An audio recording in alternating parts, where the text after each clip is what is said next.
Welcome everyone to the game between Domaraju Gukesh and Alireza Firouzja at the Super Blitz 2026 in Warsaw, Poland. Firouzja, one of the finest blitz players in the world. It's 5 minutes plus 2 seconds increment. Gukesh, the reigning world champion, knight to f3 played, pawn to d5, and we have b3. This is one of the lines that Alireza loves to play in the blitz section. He loves to play bishop b2, e3, and just has his system. Gukesh brings his bishop out, bishop b2, knight comes out to f6, and pawn to d3. Very interesting. h6, Gukesh creates a luft for the bishop, knight comes out, e6, you can't get e4 easily, but he plays it. Wow, what a move. And the point is, if you take knight e4, I wonder what is his plan. Maybe there's queen e2, takes here, and long castle. This might be the idea that Alireza Firouzja has. And okay, Gukesh has a good position after this and moving his bishop out, but maybe this is all preparation. And Gukesh, does he want to enter this territory where Firouzja is super well prepared? No, he goes back bishop h7.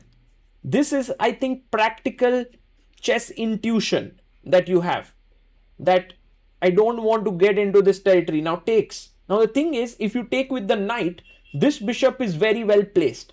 But if you take with the pawn, suddenly I have a check, and then the threats of bishop takes f6 come into the air. Gukesh takes on d5, check. And now the problem is, whatever you block with, I'm going to chop off on f6 and spoil your structure. Gukesh is like, okay, Firouzja, I'm fine with this structure because I have the bishop pair and your dark squares are weak. Pawn to g3, Alireza brings his bishop out here, queen comes up to d7.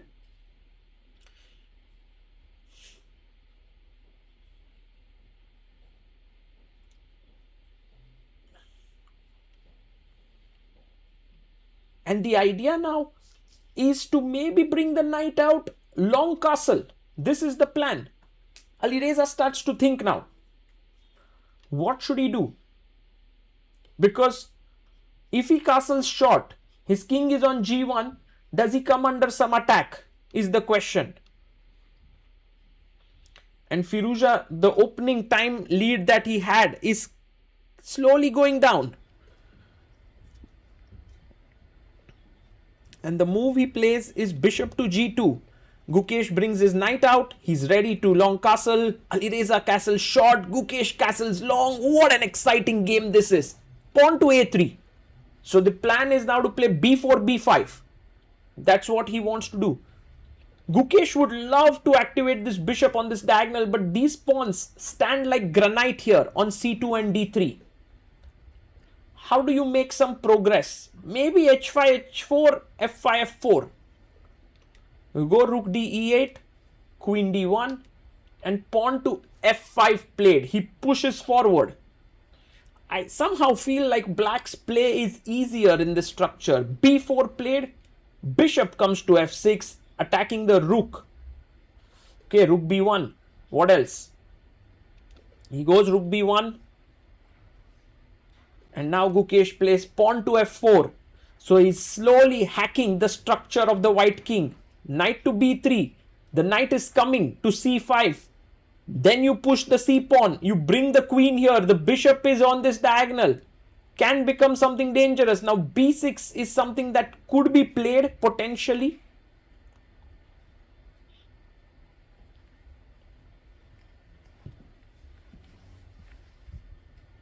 And Gukesh taking his time. He does play pawn to b6. But he does weaken his own light squares, which is not very pretty. Okay, do we go b5 here? Because there's no knight a5. He goes queen to d2. A very useful move. Pawn takes pawn. F takes on g3. Now the rook opens up.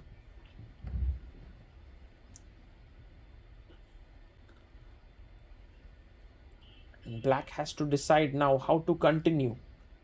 So Gukesh is thinking that should I start pushing my h pawn, let's say h5, but then comes knight g5.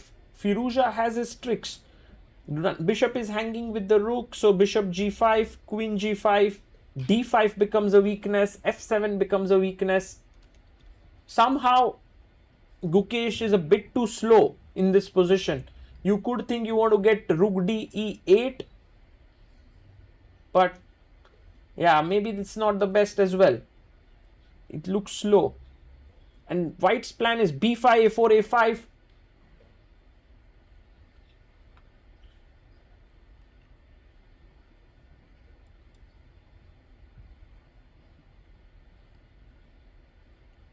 And Gukesh somehow slowing down, pausing.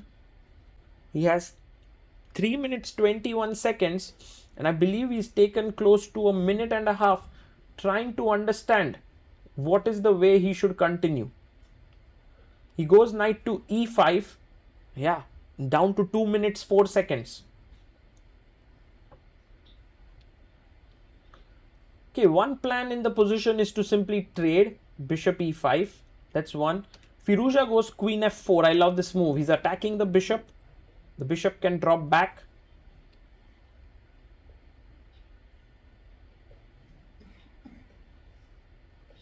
Maybe queen d6 to defend.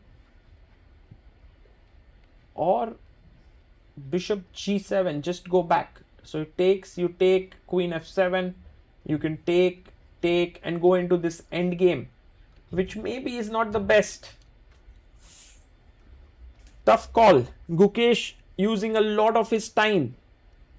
And this is the problem. Your position isn't great. You're also using a lot of time. He goes queen d6. But now, after knight e5, bishop e5, there's queen f7. And the only issue is that d5 also hangs with the bishop. So that combined everything, it seems like Gukesh is going to lose not one pawn but 2 pawns.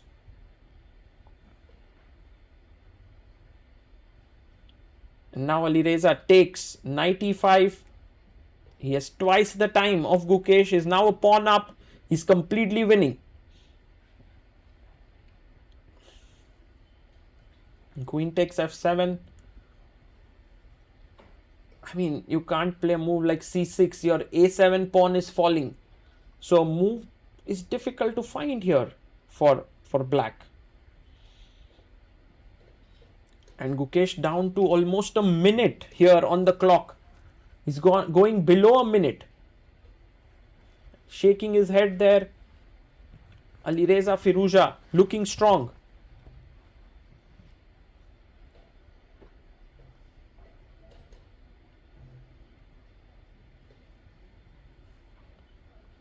I mean, also a move like d4 does not help at all because knight d2, knight c4, the light squares become totally weak. So you are not really saving a pawn. The best way is to perhaps move the bishop to c3 or bishop to g6. Gukesh plays bishop g6 with just 27 seconds left. He took a minute. He is giving up another pawn. I think Firouzja has so much time now, close to 3 minutes. He can take his time for his moves.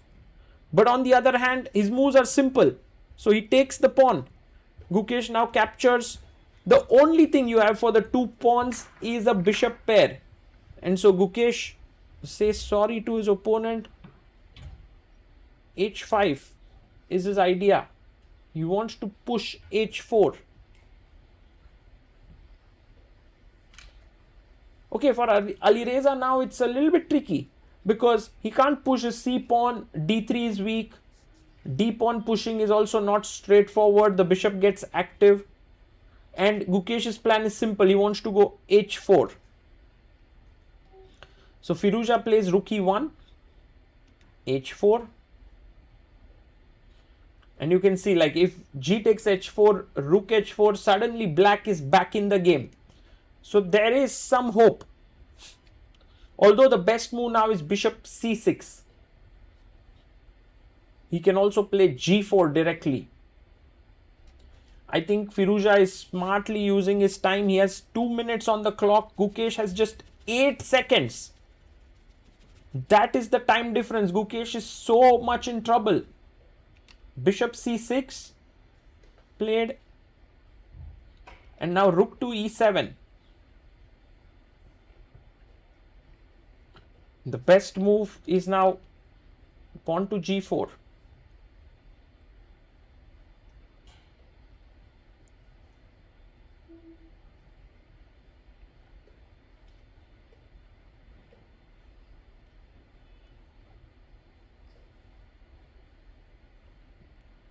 Pushes, pawn to h3 played by Gukesh. Maybe the time is back a little bit upwards. I think it was a mistake in the clock. Gukesh has 27 seconds, which is good to see. King d8. And now rook e1. What's your plan? Isn't that losing material? Oh, he has to go back. Bishop d6. Not a happy move to make. He does play it. Takes. Bishop takes. Knight to d4. And Firouzja now has a minute on the clock. Bishop h4, hitting the rook. Simply rook e3, bringing the rook one step ahead. There's also rook e6. He plays rook e3. Firouzja playing so well. So well. I mean, you want to play rook f8, but you're losing this pawn. Bishop goes back. And can we take on h3? It's possible. Check, king here. Oh, you have to take on f2, because if you take here, rook h3 and bishop d4 is hanging. I mean, this is a winning position, but it's not super easy to assess. And I think no one wants to give up material. So knight f3, he plays his knight back. Gukesh comes back, bishop f6, knight e5.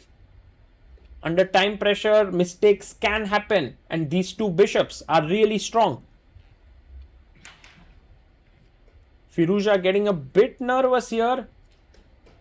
He's not been able to finish off Gukesh. Bishop f3. The advantage is dropping a bit. Rook g8. And now one threat is to take and play bishop g4.